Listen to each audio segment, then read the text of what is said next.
मनोज तांबे, आप देख रहे हैं वसई विरार का खास रिपोर्ट।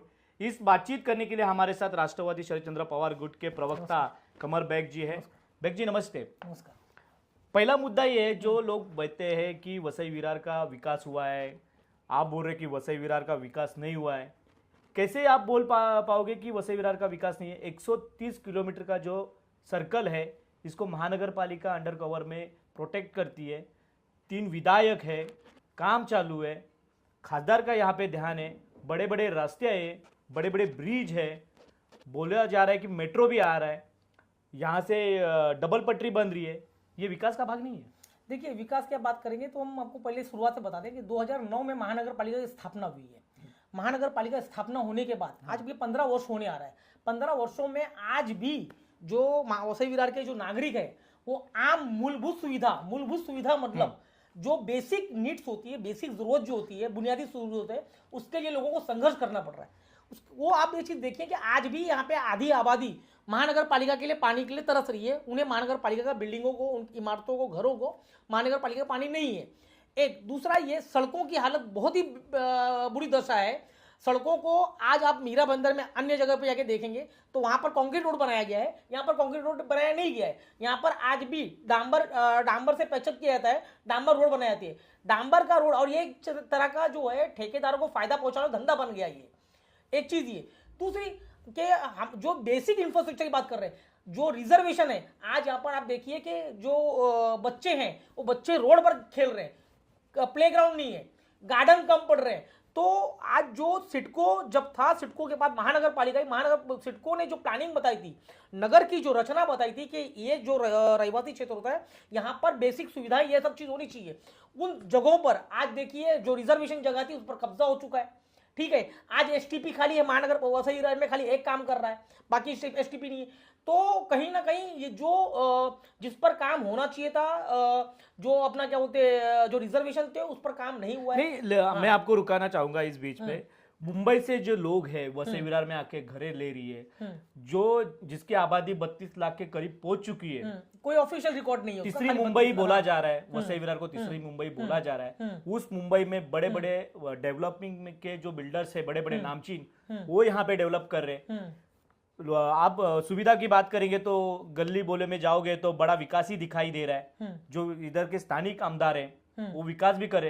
आप कैसे बोल पाओगे कि विकास नहीं हुआ है? नहीं, देखिए, हम किसी को आरोप प्रत्यारोप नहीं कर रहे। हमारा मेन ये है कि महानगर पालिका जो कई योजनाएं थी जो केंद्र सरकार की थी, जो राज्य सरकार की थी, उन योजनाओं का इंप्लीमेंट नहीं हुआ। सबसे बड़ी बात आपको बता रहे, नेशनल दिल्ली अपना एक योजना निकली थी, वो सैटेलाइट सिटी योजना थी। सैटेलाइट सिटी योजना में महानगर वसई विरार का जो है चयनित किया गया था, उसको नॉमिनेशन अपना ये किया गया था कि वसई विरार को जो है सैटेलाइट सिटी की तरह डेवलप करना है। वो केंद्र सरकार की योजना थी। केंद्र सरकार की योजना में केंद्र से पैसा भी आया। पैसा आने के बाद उसमें जो सैटेलाइट सिटी योजना थी उसमें यह दिया था कि अमेरिका का जो डेवलप सिटी है उस तरीके से यहाँ का डेवलपमेंट होना चाहिए था। वो डेवलपमेंट कहाँ पर हुआ है? आज वो आपको ना वैसी सड़कें मिलेंगी ना कुछ मिलेगी। कुछ जगहों पर ग्लोबल सिटी एरिया कुछ है, वहां पर इन्होंने बड़ा बड़ा वो किया है, सड़कें बनी है, और कुछ जगह पे हुआ है। बाकी जो अगर आप देखोगे वसई में आप देख लो हालात, नालासोपारा में आप हालात देख लो, बहुत बुरे हालात है। आज भी लोगों को मूलभूत सुविधाओं के लिए संघर्ष करना पड़ रहा है। दूसरा, आपको डेवलपमेंट की बात करो, आज 12 फ्लाईओवर की बात हो रही थी, फ्लाईओवर कुछ कम हो गए जो बनने और थे, जिसका प्रस्ताव 2014 में दिया गया था। हमारे पास सारा प्रूफ है, जो हमने आरटीआई से किधर निकाला था। आपको बताएं कि वो, और उसके बाद जो 4 फ्लाईओवर अपना रेलवे फुट ओवर ब्रिज बनने थे, वो ब्रिज वो आज तक नहीं बने। ये भी 8-10 साल हो गए। आज सोचिए कि 10 सालों में नहीं हुआ। अभी जो है उसको एमएमआरडीए को दिया गया प्रस्ताव, उसको फाइनल हो गया है, एमएमआरडीए से बनाने वाला है, लेकिन लोगों को अभी तक इसके बारे में जानकारी नहीं है। उसका परमिशन, रेलवे का जो परमिशन अपना एमएमआरडीए को महानगर पालिका लेके देने वाली है, और अभी तक महानगर पालिका ने इसके ऊपर कुछ भी मतलब वो नहीं किया है। इनका खाली वो चल रहा है। वो परमिशन कब मिलेगा, कितने सालों में मिलेगा, और उसके बाद कब वो ब्रिज का शुरुआत होगी। तो आज ऐसा लगता है कि आने वाले समय में 5 सालों तक समझ लो कि ब्रिज बनना बहुत ही मुश्किल है, क्योंकि आने वाले समय में 5 सालों तक समझ लो कि ब्रिज बनना बहुत ही मुश्किल है, क्योंकि 2 से 3 साल होने वो आ रहा है। नायगांव में ब्रिज है, वो 2 से 3 साल हो गया, वो आज तक आधा अधूरा पड़ा हुआ है।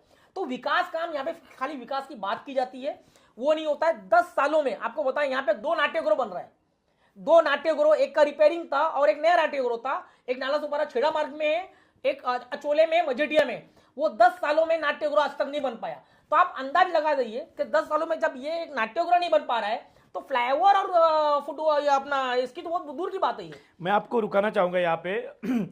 ये भी मामला सामने है कि 100-150 करोड़ खर्चा करके महानगर पालिका ने अपनी नई वास्तु विरार पश्चिम में बांधी है।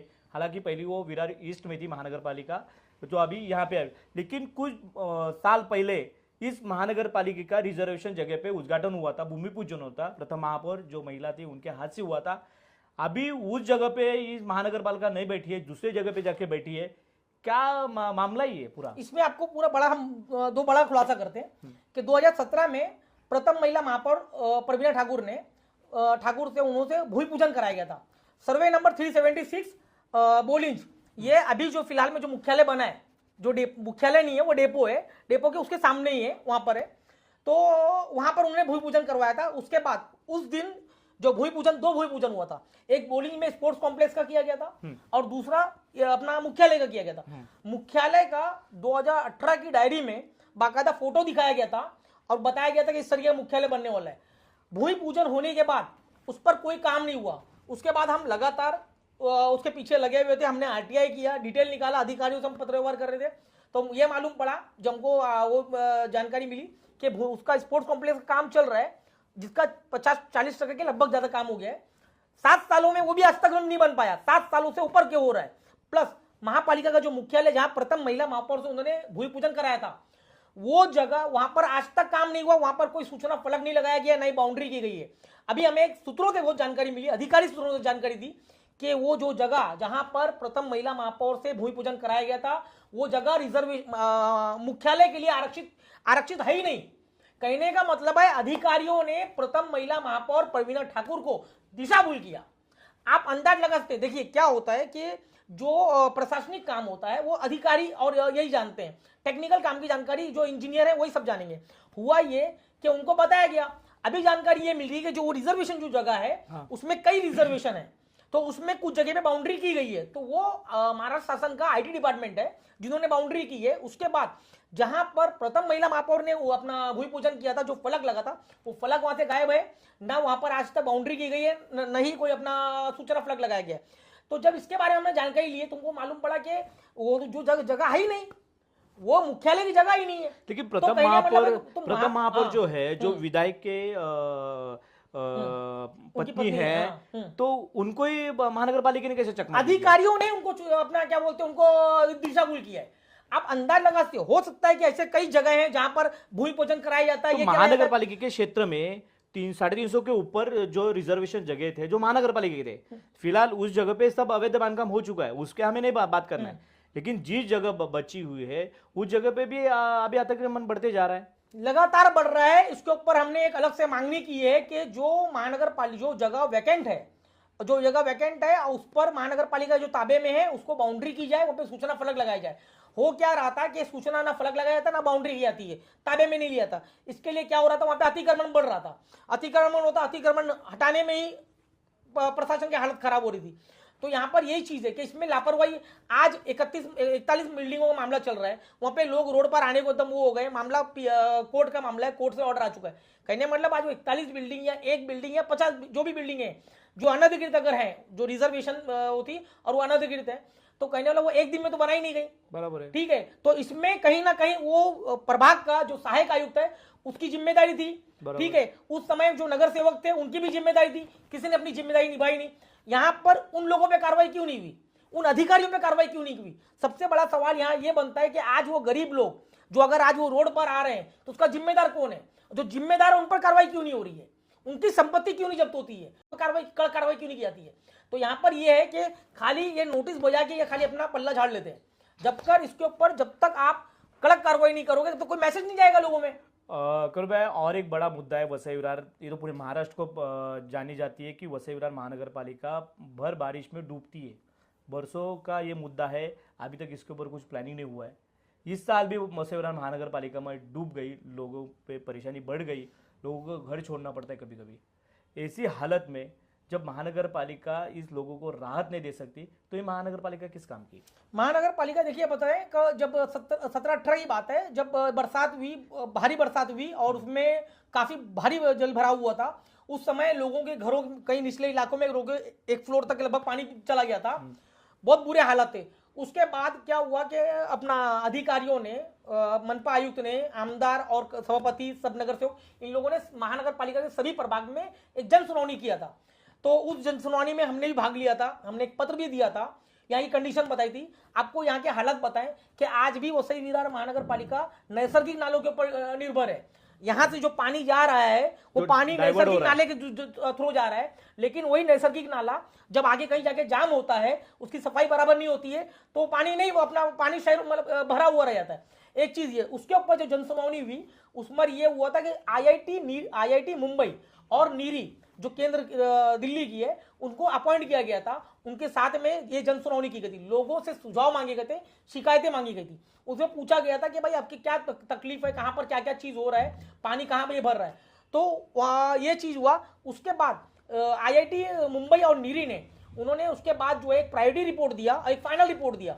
रिपोर्ट देने के बाद उसके लिए महानगर पालिका ने उस रिपोर्ट के लिए 20 करोड़ रुपया दिया। पहले 12 करोड़ रुपया दिया, एडवांस था, उसके बाद और पैसे दिए। ये हमको जानकारी मिली थी, ऑन रिकॉर्ड 12 करोड़ रुपया था, तो टोटल 20 करोड़ था। तो 20 करोड़ देने के बाद ये पैसे किसके थे? ये आम नागरिकों के पैसे थे, आम नागरिकों के पैसे थे। उसके बाद आज तक उन लोगों ने जो रिपोर्ट दिया, उस उपाय योजना पे आज तक काम ही नहीं हुआ।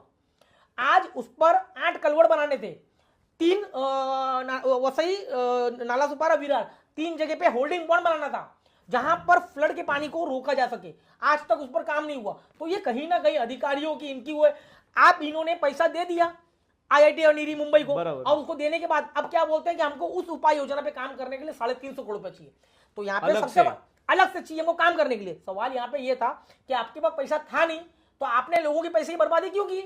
सही बात है, आपने क्यों लिया? तो यहाँ पे हमने एक बहुत बड़ा, अभी हमने बीच में जो आंदोलन किया था, राष्ट्रवादी कांग्रेस, शरद चंद्र पवार, हमारे पार्टी जिला अध्यक्ष मनोज म्हात्रे साहब, उनके नेतृत्व में हमारे सभी पदाधिकारी और कार्यकर्ता, सभी हम लोग ने बहुत बड़ा आंदोलन किया था अपना जो प्रशासकीय भवन है उसके सामने। उसमें हमने यही चीज उठाया था कि उपाय योजना के नाम पर वसई विरार में ये 50 से 100 करोड़ रुपए का घोटाला है, और जिसकी हमने एसआईटी से जांच की मांग की गई है कि ये यहाँ पर उपाय योजना के नाम पर कई कंपनियों को बुलाया गया, उनको अपना क्या बोलते हैं, उनसे अपना सर्वेक्षण कराया गया। सर्वेक्षण के नाम पर और कंसल्टेंट के नाम पर ये बहुत बड़ा घोटाला है, जिसकी हम जांच और जिसकी हम मांग हमने ऑलरेडी शासन से की है। एसआईटी से जांच की मांग करें। इस मामले को लेकर हम दिल्ली से भी पत्र व्यवहार कर रहे हैं। दूसरा, हम आने वाले टाइम में ऐसे कई मुद्दे हैं जो मूलभूत सुविधाएं हैं और जो यहाँ के भ्रष्टाचार है, उन मामलों को लेकर हम पीआई फाइल करने जा रहे हैं। पूरे मामले पे, वसई के विकास पे हम लोगों ने चर्चा की। मुद्दा आता है, अभी सामने इलेक्शन है, विधानसभा चुनाव है। विधानसभा चुनाव में राष्ट्रवादी शरद चंद्र पवार जो पार्टी है, इस गुट का पालघर जिले के लिए क्या रोल रहेगा? क्या शरद चंद्र पवार राष्ट्रवादी कांग्रेस पार्टी ये इस विधानसभा चुनाव में उतरेगी, वसई, नालासोपारा या बोईसर विधान क्षेत्र? फिलहाल में इस बारे में मैं कोई अधिकृत नहीं हूँ, मैं नहीं बोल पाऊंगा इस बारे में। जो है हमारे जो प्रदेश अध्यक्ष हैं, वहां से जो भी तय होना है वो होगा। और फिलहाल में जो भी हमको ऊपर से जो हमको निर्देश होगा, हम उसका पालन करेंगे। लेकिन आपको एक चीज बता दें, हम सिर्फ चुनाव के लिए नहीं कर रहे हैं, चुनाव के बाद भी लगातार वसई विरार के नागरिकों को मूलभूत सुविधाओं को लेकर, नागरिक सुविधाओं को लेकर हमारा संघर्ष जारी रहेगा, हमारा आंदोलन जारी रहेगा। और हम मुद्दों को लेकर बराबर हमको कोर्ट जाना पड़े, हमने ये भी तय किया है। आने वाले समय में जो विधानसभा हो और संसद में हो, हम पूरी तैयारी है हमारी, हम मामले हमारे वहां भी जाने वाले हैं। दूसरा, हम आने वाले टाइम में ऐसे कई मुद्दे हैं जो मूलभूत सुविधाएं हैं और जो यहाँ के भ्रष्टाचार है, उन मामलों को लेकर हम पीआई फाइल करने जा रहे हैं। पूरे मामले पे, वसई के विकास पे हम लोगों ने चर्चा की। मुद्दा आता है, अभी सामने इलेक्शन है, विधानसभा चुनाव है। विधानसभा चुनाव में राष्ट्रवादी शरद चंद्र पवार जो पार्टी है, इस गुट का पालघर जिले के लिए क्या रोल रहेगा? क्या शरद चंद्र पवार राष्ट्रवादी कांग्रेस पार्टी ये इस विधानसभा चुनाव में उतरेगी, वसई, नालासोपारा या बोईसर विधान क्षेत्र? फिलहाल में इस बारे में मैं कोई अधिकृत नहीं हूँ, मैं नहीं बोल पाऊंगा इस बारे में। जो है हमारे जो प्रदेश अध्यक्ष हैं, वहां से जो भी तय होना है वो होगा। और फिलहाल में जो भी हमको ऊपर से जो हमको निर्देश होगा, हम उसका पालन करेंगे। लेकिन आपको एक चीज बता दें, हम सिर्फ चुनाव के लिए नहीं कर रहे हैं, चुनाव के बाद भी लगातार वसई विरार के नागरिकों को मूलभूत सुविधाओं को लेकर, नागरिक सुविधाओं को लेकर हमारा संघर्ष जारी रहेगा, हमारा आंदोलन जारी रहेगा और हम मुद्दों को लेकर बराबर हमको कोर्ट जाना पड़े। हमने ये भी तय किया है आने वाले समय में जो विधानसभा हो और संसद में हो, हम पूरी तैयारी है हमारी, हम मामले हमारे वहां भी जाने वाले हैं, जो मामले वहां पे उठाए जाएंगे। और आपको उसके अलावा एक चीज और बता दें कि महानगर पालिका का आपको जो मुख्यालय बोल रहे हो जो बना हुआ है, वो मुख्यालय नहीं है, वो जो है एक डिपो है। वो डिपो जो परिवहन का डिपो है, जो परिवहन डिपो है, उसको गंगाथरन कमिश्नर थे, उन्होंने जब वहां का देखा, देखने के बाद उन्होंने उसको 4 फ्लोर बढ़ा दिया। फ्लोर बढ़ाने के बाद उसको बोला कि इन्होंने हमको महानगर पालिका मुख्यालय जो है वहां से, वहां की कंडीशन बहुत खराब थी, तो उन्होंने कहा कि हम वहां पे शिफ्ट करेंगे। आपको बता दें, एक बड़ा खुलासा बता दें, उस पर गंगाथरन, हमारे पास पत्र है उसका, उन्होंने टर्मिनेट का लेटर दिया था एनए कंस्ट्रक्शन कंपनी को। उनका ऑन रिकॉर्ड पेपर 99 करोड़ था, जिसको अभी 134 करोड़ रुपए बता रहे खर्चा हुआ है, ठीक है। और उसके बाद 10 दिन के, एक हफ्ते के अंदर 5-6 दिन भी नहीं बीता था, वहां पर जो अपना जो रोड है, वहां पे जो पेवर ब्लॉक उखड़ गया, पानी का लीकेज है वहां पर 10, मतलब वो काम भी कंप्लीट नहीं है। और आपको बड़ा खुलासा बताता हूं, ये भी जो हमको अंदर जानकारी मिली, उस इमारत का कंप्लीमेंटेशन सर्टिफिकेट, मतलब जो इमारत जब कंप्लीट होती है, कोई भी निर्माण कंप्लीट होता है, उसका कंप्लीट सर्टिफिकेट दिया जाता है, वो सर्टिफिकेट उसको दिया ही नहीं गया है और उसका उद्घाटन हो गया और उसके बाद उसमें काम कर चल रहा है।